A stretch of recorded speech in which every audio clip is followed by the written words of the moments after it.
my Rabb will guide me to something that is even better. Better than this, and I will explain what this is. So, we see all these disasters taking place all over the place. We saw what happened in Afghanistan 10 to 15 years ago. We saw what happened on 9/11. We see things happening all over the world, not only just the Muslim world, but there are things that are negative things that are happening all over the world to the Muslims. And we tend to be pulled down by that. We tend to be dragged down by that.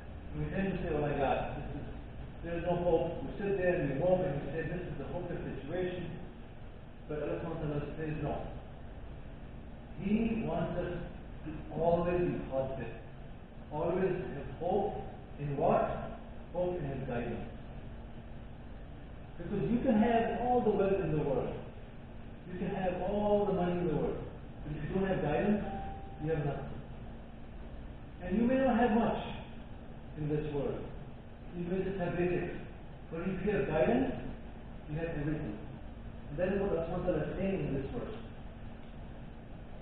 He is saying that my Rabb will guide me to what is nearer way to the truth and right conduct than this. And so this person who is saying this dua is confident that Allah will guide me. Guide me to what?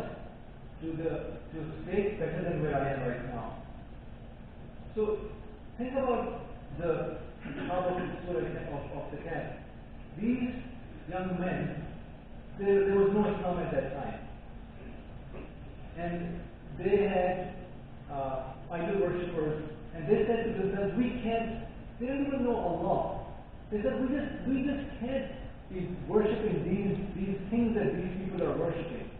They believed in one supreme power, but there was no Islam at that time. But they were guided despite being guided through a prophet or a messenger at that time. It was a total dark time, and people were worshipping idols.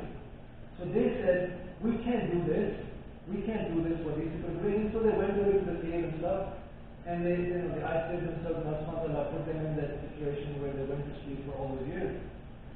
But Allah guided these people when there was no guidance. He guided them directly.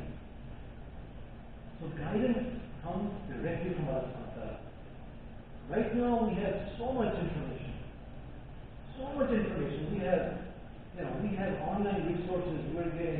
We've got online fatwas and online scholars, and even if they're all correct, there's still so much information that you don't know where to go for it.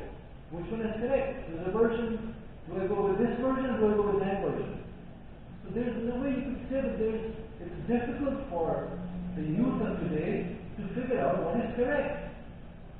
But if this verse does it, if you ask Allah subhanahu wa ta'ala directly, that is the source of guidance. Because this verse tells us that the person who is making this dua is confident in his guidance, and he says, Allah will guide me to what is right and what is better. What is better? And what is better than what? Better than where I am right now. Better than where I am right now. So the message here is, it's not about competition between people. It's not about competition between your brother and your sister.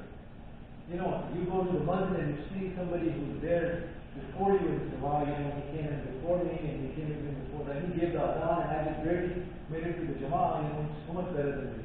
Or he's the Hafiz of Quran and I barely know 10 surah. He's so much better than me. And he knows more. But he may not be better than him. The competition is not with your brothers and sisters, the competition is with yourself. So in this verse, Allah says, better than what? Better than this. This, your state. Your existing state. So if you are making the effort to ask Allah first and foremost for guidance, and you are making an effort to improve yourself in your deen and your relationship with Allah, that is a victory. Because you may not live 3 days. They will give you long life. And you just started reading the Quran for the first time, your friend is, he can read the whole verse, and you're 30 years old and you're barely able to read an ayah, you're stammering and stuttering, and you can barely finish, one paragraph in 20 minutes because you're so bad at it. But in the sight of Allah subhanahu wa ta'ala, that's amazing. Better than yourself. Are you continuing to improve yourself? Oh, don't compare yourself together, because are you continuing to improve yourself now? So that is the message. Just like the Ashab of Kahf, the people of the cave were guided directly, one-on-one. Allah subhanahu wa ta'ala, without a prophet or a scholar, nobody there, we have that same source, the infinite source of guidance and wisdom for all of us. So that's the guidance we need to tap into, and the competition is not with your brothers and sisters in dunya or in deen. Competition is with yourself. قولوا قولي هذا واستغفر الله لي ولكم في الذنب فاستغفروه إنه هو الغفور الرحيم.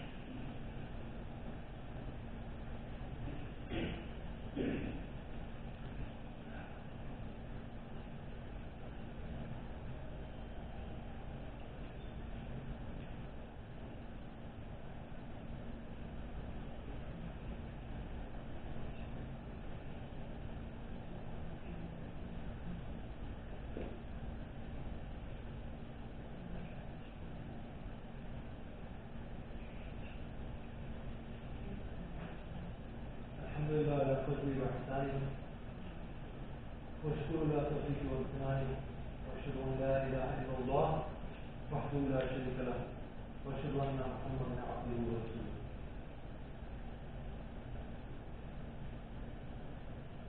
So, my dear brothers and sisters, I ask you and I ask myself to remember that the best thing that you can ask Allah subhanahu wa ta'ala is to guide us.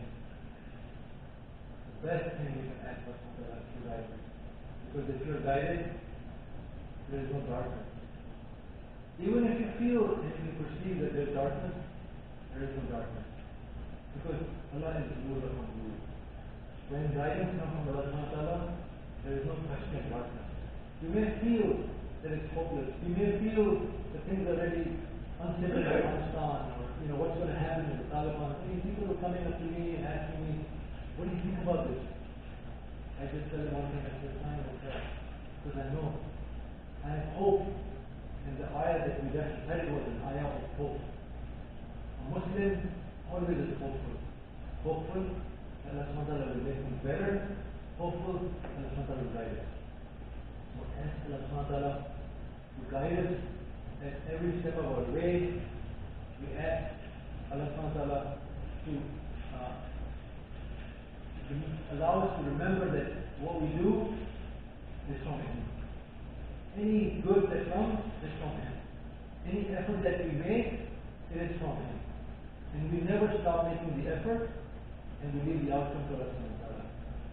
And finally, we need to remember that we need to remind each other and ourselves and our children that we cannot give up hope. We cannot give up hope. No matter how dismal and depressing or bleak things look in the Muslim Ummah and what's wrong with the Ummah, there's always hope. We always have to be positive. إن الله وملائكته يصلون على النبي يا أيها الذين آمنوا صلوا عليه وسلموا تسليما اللهم صل على محمد وعلى آل محمد كما صليت على إبراهيم وعلى آل إبراهيم إنك حميد مجيد اللهم بارك على محمد وعلى آل محمد كما باركت على إبراهيم وعلى آل إبراهيم إنك حميد مجيد ربنا آتنا في الدنيا حسنة وفي الآخرة حسنة وقنا عذاب النار ربنا لا تزغ قلوبنا بعد إذ هديتنا وهب لنا من لدنك رحمة إنك أنت الوهاب سبحان ربك رب العزة عما يصفون وسلام على المرسلين الحمد لله رب العالمين ورسول الله.